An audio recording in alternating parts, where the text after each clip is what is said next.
What's going on, ladies and gentlemen? Welcome back to the Resurrection Auto YouTube channel. Behind us is the 51 GMC 5-window cab over that we've been building.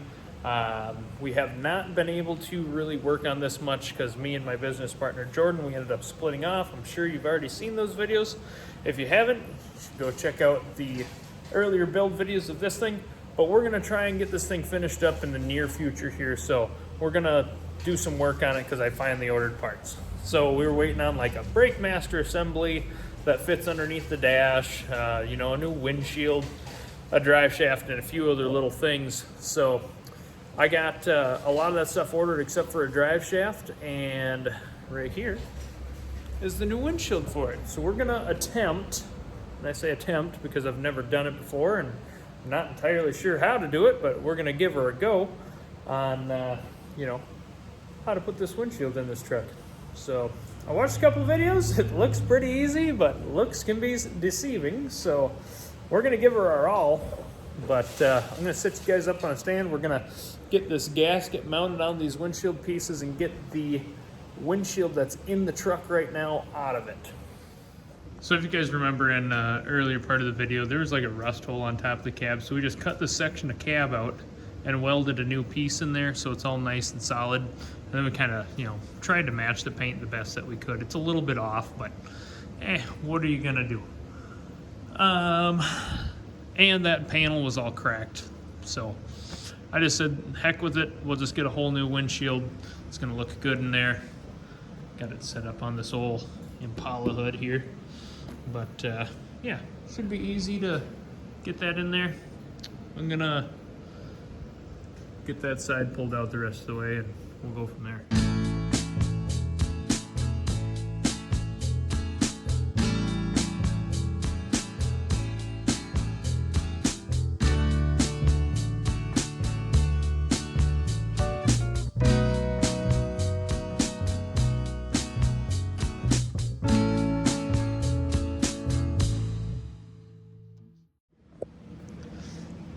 Okay, so we got the gasket on the windshield. What a pain in the butt that was. Then we got our rope run through the rope channel all the way around, and then this tape is just holding it on there.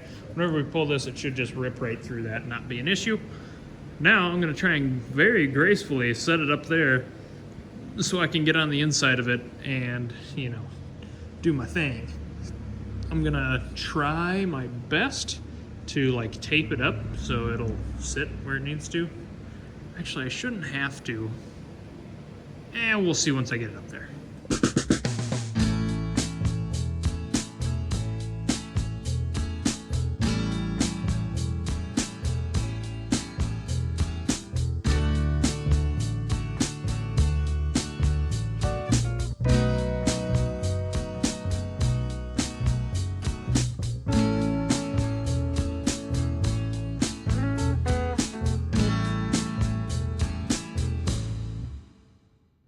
Well, that was a huge pain in the butt, but look at that, we got glass now. I'll have to put the trim pieces and stuff back on for the windshield yet, but glass is in. So that's cool. Probably won't be doing that by myself again. It'd be way easier if I had a second person here, but I don't. So that's good. Also, another thing I want to show you guys. So I did this off camera, but right there is the brake master thingamajig, the right angle booster kit. So the booster right there bolts to that flange, hangs out this way so that we can have brakes on this thing. Due to the fact that underneath the snout here is too narrow to put like just a regular one out there, and I could not find a right angle for under the hood. All I could find was under dash ones. That's not entirely true. I found ones off of like 60s Ford vans. If you got I think they were 68 through 72 Ford vans. If you had manual brakes, they had a right angle thing on them. But if they had power brakes, they didn't. So I don't know. It was goofy, but or maybe it was the other way around. But yeah, I couldn't get one from anyone. So I said the heck with it, and I got the one that goes under the dash. I put a new starter in it as well because the old one, which was also brand new, was bad. So that's out of there. I think I'm gonna throw the spark plugs on it, and then maybe try and mock up this front grill piece here and see how that goes. But I'm gonna think about it for a minute and get back. All right, so in one of the last videos of the Biscayne, I routed all the spark plug wires off this thing because I was putting the HEI on the Biscayne and didn't have any wires. So I had to order a set for this thing. So they're here. So I'll crawl underneath this thing. It's gonna be kind of a pain because I don't want to take the floor out. And get all these spark plug wires on. You're not really gonna be able to see it, so I'm not gonna video it, but let's get her done, I'll show you. Okay, so we got the spark plug wires on, so that's done and good to go. Now, looked in the fuel tank, and from it sitting outside, didn't have the gas cap lid latched, so it was just kind of sitting on there loosely. Bad idea whenever, you know, you're in Wisconsin, it's snowing and all that kind of stuff. So, there's a bunch of water in here, I'm gonna show you. Okay, it's gonna be kind of hard to see in there. See that line right there, down in the sump? Yeah, that's water. Let's see if I can shake it around. Kind of, sort of. Anyway, it's full of water in there. So we're gonna go ahead and drain this tank and run up and get some fresh fuel for this thing. And then we're gonna see if it'll crank over or not. Hopefully it will. The last time we had starter issues. And now, it should have a good starter in it. I didn't test this one whenever I had it out, and I really should have, but I didn't. So we're gonna try it. All right, we're gonna drain this tank. I think there's only a couple gallons of fuel in here, so shouldn't be a big deal.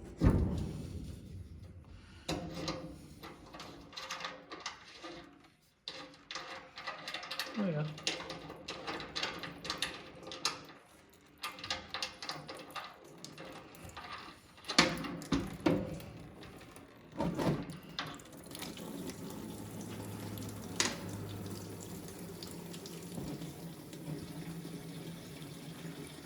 Right around.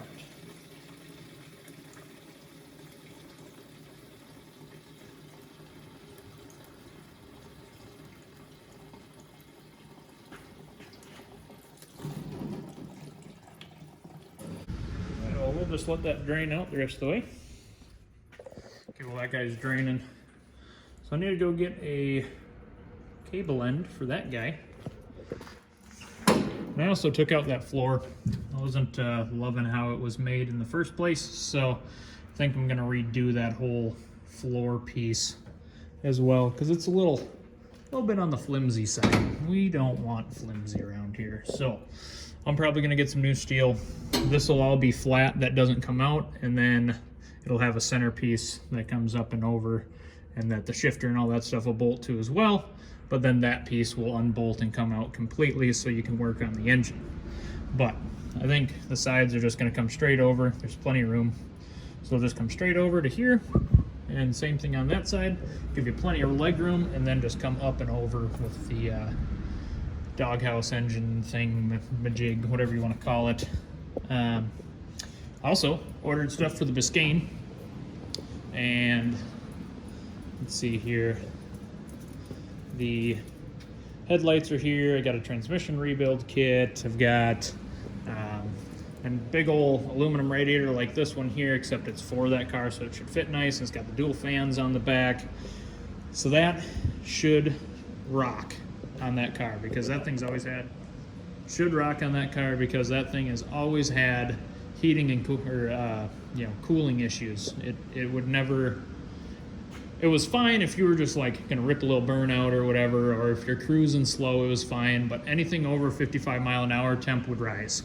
So the radiator that's in there came out of a 69 Camaro, and it doesn't have any, well, it has one electric fan on it, but it does not work.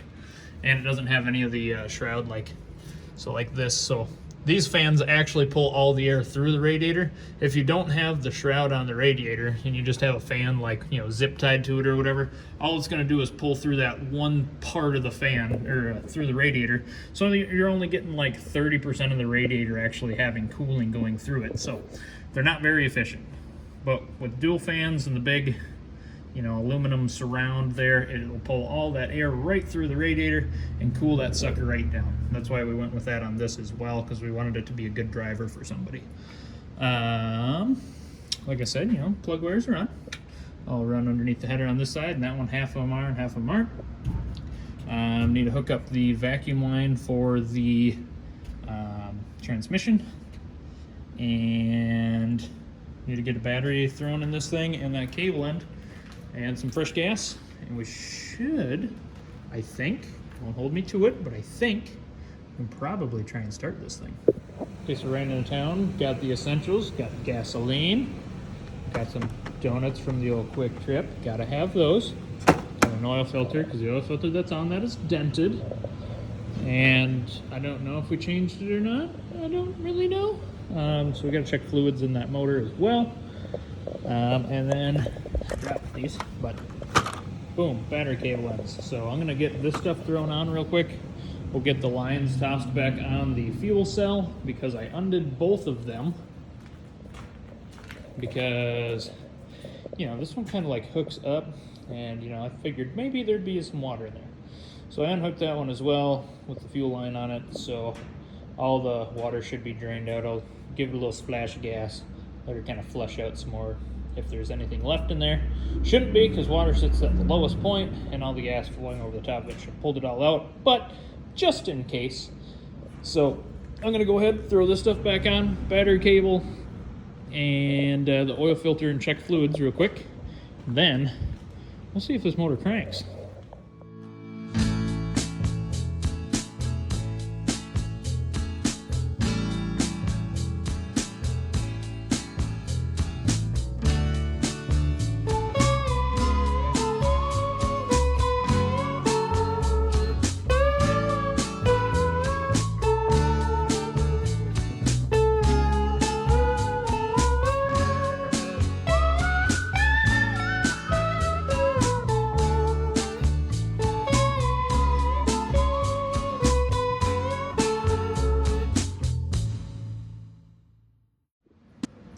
Okay, so we got oil filter in. You guys seen that? We got the battery cable end on. We got the gas tank hooked back up and filled up. So that should all be good to go.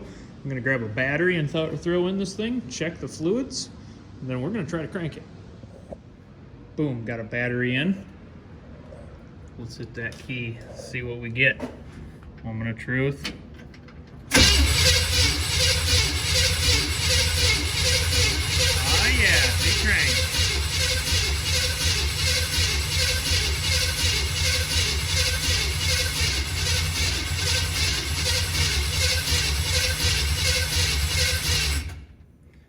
Cool.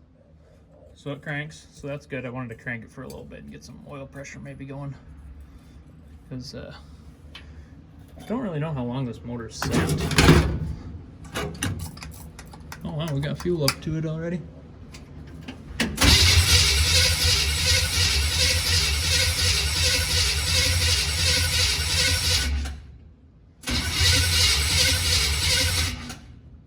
Okay, I'm not sure if we have any spark or not. Check that real quick. Give me 1 second, guys. Okay, I checked for spark. We have no spark. So I'm gonna check for power at the old spinny dude. Okay, so I think I figured out my issue here.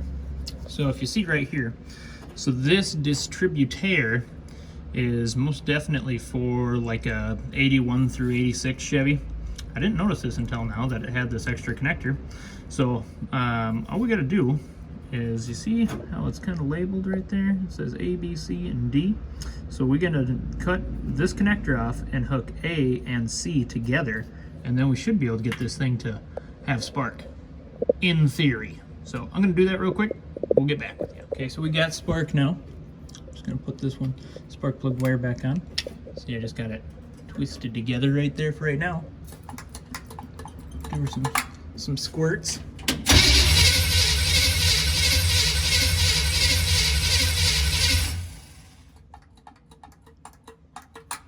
Alright, well, maybe it wasn't fuel that was being squirted into there. It very well could have been water. So, grab the handy dandy starting it up fluids, aka brake cleaner. We'll hose her down real quick and see if it makes noise or not. It should be good. It should make a good fireball if nothing else.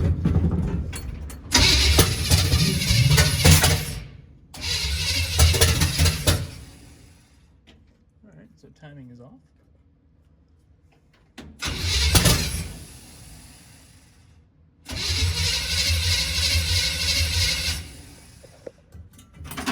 More spray.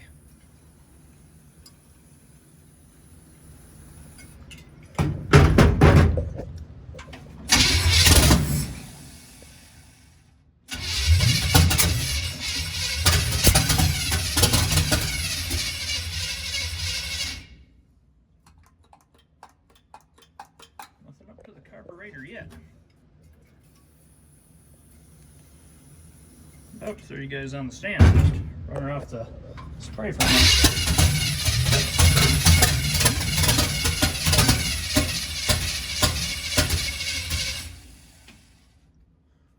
Might need a little more timing. I'm gonna grab a stand, put you guys up on it, put you somewhere where you can see. And I'm gonna hose it. All right, here we go.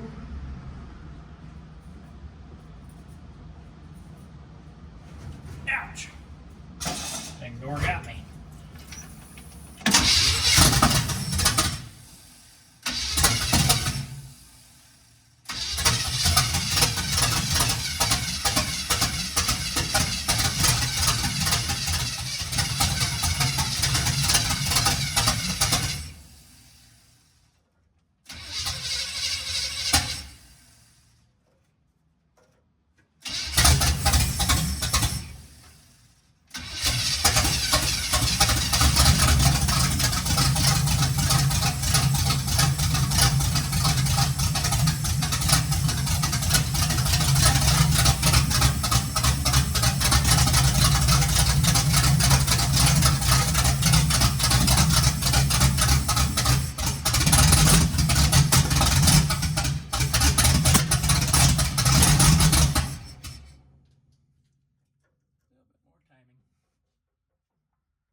Just a skosh. All right, let's try it again.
Neat. Got a big old vacuum leak, but take care of that real quick. Temporary vacuum leak fix.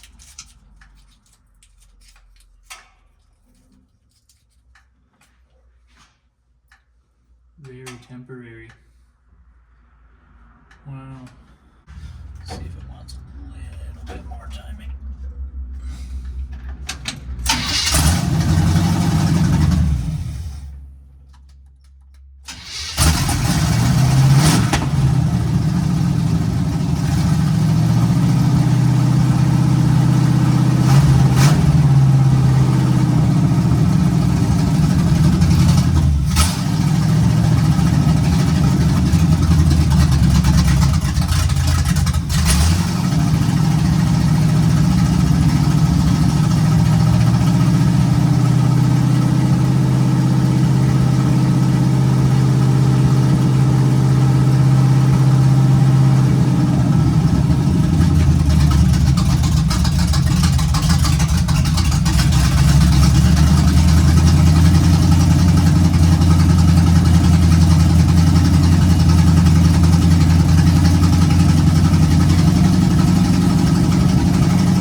Cool. So she runs. Runs good too. Elijah got me a cold snack. Beer 30. Beer 30. Okay, so now that the truck runs, I can put the front end on the truck. So it's got like this grill shell piece, I'll show you in a minute, that just bolts the fenders together, and then the grill used to mount to the front bumper, so we'll have to make some mounting brackets for that. Really shouldn't be that big of a deal or that hard to do, so that's next step, because then we can finish the wiring over to the other headlight and all that stuff. And then, you know, it's just get the brake lines hooked up, run the taillight wiring, floor, drive shaft, and seats, shifter, gas pedal, and there's probably a bunch of other shit I'm forgetting, but yeah, super exciting that it runs. So this is what I was talking about. This is the grill surround that bolts the two fenders together, and then the actual grill. So the grill, as you can see, was originally cut off of the front bumper. So I'm gonna have to cut those down and probably punch new holes so that we can bolt her back down onto the new pieces so that this can all be taken off if you ever need to, you know, replace the engine or whatever. But shouldn't be super duper hard. I think I've got enough steel. This came off the front of my Passat, So I think this stuff is very heavy duty. I think it'll work great for that grill assembly. Yeah? Think so, Lighter? I mean, yeah, I think so. My car was originally in its past life like a lead car or a flag car, whatever you want to call it, for oversized loads and stuff. So had that welded to the frame rails in the front of the car. It has a 14 Passat, so yeah, it was all kind of boogered up. Looked really janky. Yeah. But I cut all that crap off, so now we're gonna try and repurpose it for this cool stuff. Well, it's 5 o'clock, and I don't feel like working anymore, and Caleb's here to enjoy a couple of beverages after work, and so is Elijah, but I think he just went outside. So we will see you guys next time, and I think we're gonna, hopefully later this week keep plugging away at this thing. So like, comment, subscribe, share with your friends. We'll see you guys later.